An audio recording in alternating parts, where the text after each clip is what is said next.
Hello, my name is Sunita Silvarajan. I work in the Natupuri Institute for Engineering and Enterprise within the School of Engineering at London South Bank University. The School of Engineering recently completed a pilot program offering professional coaching for our undergraduate students.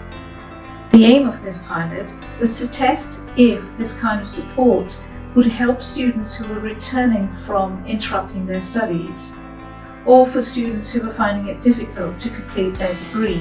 Before we hear from the students who took part in this pilot, I'd like to take a moment to explain what coaching is and what it looked like in practice. Coaching is a method to enable individuals to meet a professional or personal goal. The coach typically acts as a facilitator, helping the individual to identify an issue and explore thought and behavior patterns which either help or hinder the individual from reaching their goal.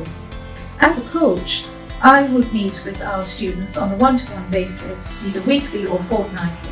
We would work through objectives and possible solutions, and we would put in place some actions which we would check upon every time we met. Now let's hear from the students themselves. Hello, my name is Brian. I'm a first year electrical and electronic engineering student at LSBU. Hi, my name is Venetia Raymond Cox. I'm 32 years old. I'm a mum. I'm a born and bred Londoner, and I have just graduated Product Design BSc in London South Bank. Hi, I'm Alex Curry. I study Product Design at London South Bank Uni. I've just finished my final year. My name is Alex. I'm a first year electrical engineering student at London South Bank University.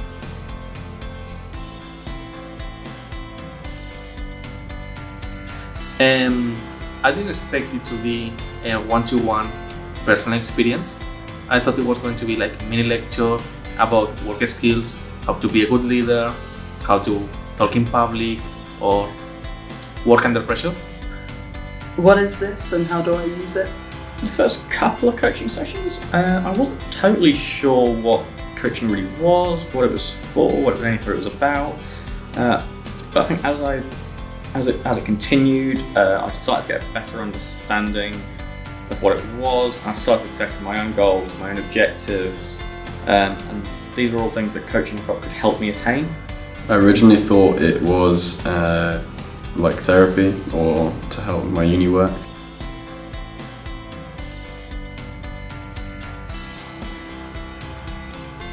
The most challenging part for me was I had a lot of difficulty in recognising my own potential to achieve my goal, which was to graduate, to finish handing my final deadline. In my case, after coming from a pandemic, the year where I joined university for the first time and I failed, I had a mental breakdown. It was a really hard year. Coming back, starting from zero, for me it was really hard to look at my past achievements because I really didn't have anything. The most difficult thing was realising what my strengths were. It's a lot better now than when we started.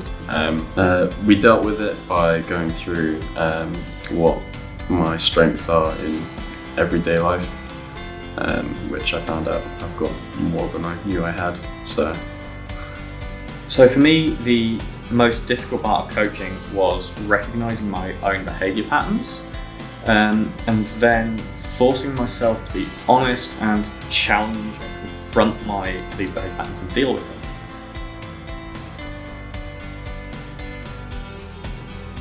them. So coaching encouraged me to find what methods and study techniques really worked for me, rather than just relying on what teachers, lecturers, friends, family, whoever had historically told me were the best ways to learn and study. My coach used a combination of encouragement to do what worked best for me, no matter how unusual my methods might be or how weird they might sound to people, as well as using questions that forced me to consider and evaluate my thought processes in determining why I was doing certain things. Well, I learned the formula to learn anything, which I need to work on that name, but I need to be patient if I want to learn something. I need to practice every day a little bit. I need to go slow without rushing, and especially I need to start from the very beginning. That's the formula. There is no other way. It's taught me a lot of methods to self-manage. It's shown me a lot of methods to stay calm in times of psychological frenzy. And it's kind of shown me that there's always somewhere to receive advice if you need it. Like, you shouldn't just sit there on your own and lose hope. There's always somewhere or someone who is sort of willing to advise. I have more confidence, a lot more trust in my abilities, and a lot more motivation to do more because of that trust and confidence.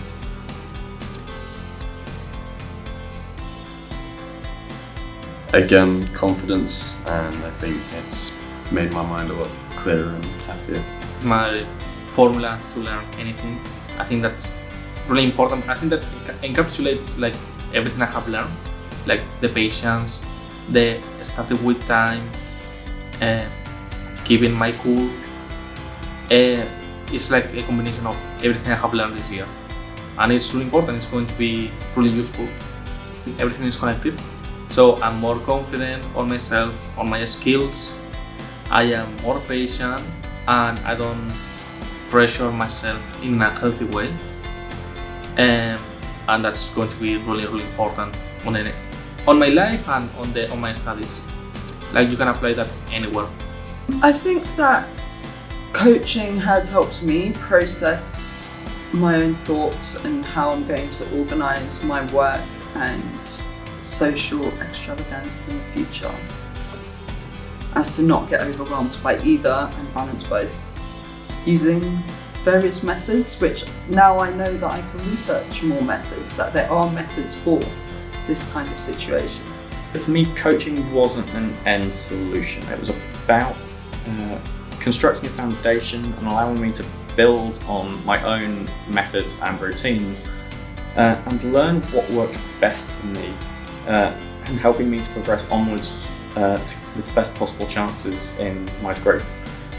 I would say that for me, coaching was a great help, though I would understand that it's not necessarily the best suited for everybody.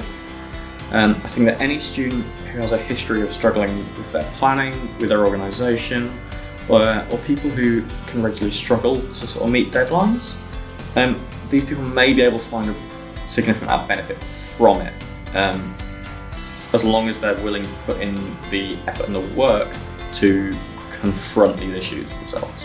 Yes, I would 100% recommend it. I think it's important now that you're in university to try as many programs as possible to build your skills. Like, you need to be as complete as possible as a professional for the real world work. And learning about yourself is always useful. Definitely, yeah. Even if you don't need it, it's a good way to, as I've said before, increase your confidence. And it's a friendly and loving, caring person to get to know and to be there to support you. Coaching's awesome. It's necessary. It's a really crucial part of learning. I think of not just learning, of like the whole teaching process, having not only a teacher who runs the course, and then you've got class assistants which sort of moves with the class, but on a personal level, dealing with personal struggles that aren't necessarily class related, it was really helpful. And I would recommend it to anybody who, even in the smallest amount, needs it, because it can show you things that you really didn't know that you didn't know. That was the other thing, you showed me that box. Things you know, things you don't know, things you know you don't know, things you don't know you don't know. Blimey. I'm very happy to share with you that the students who took part in this pilot coaching program have grown from strength to strength. They have much more motivation and have grown in confidence. They're much more self-reflective and will challenge their own thoughts and behaviour patterns. 2 of our students have completed their degree, and 3 students who interrupted their studies are moving into the second year. If you have any questions about the coaching pilot program, please contact me on my email and I'd be happy to answer your questions. Thank you for watching.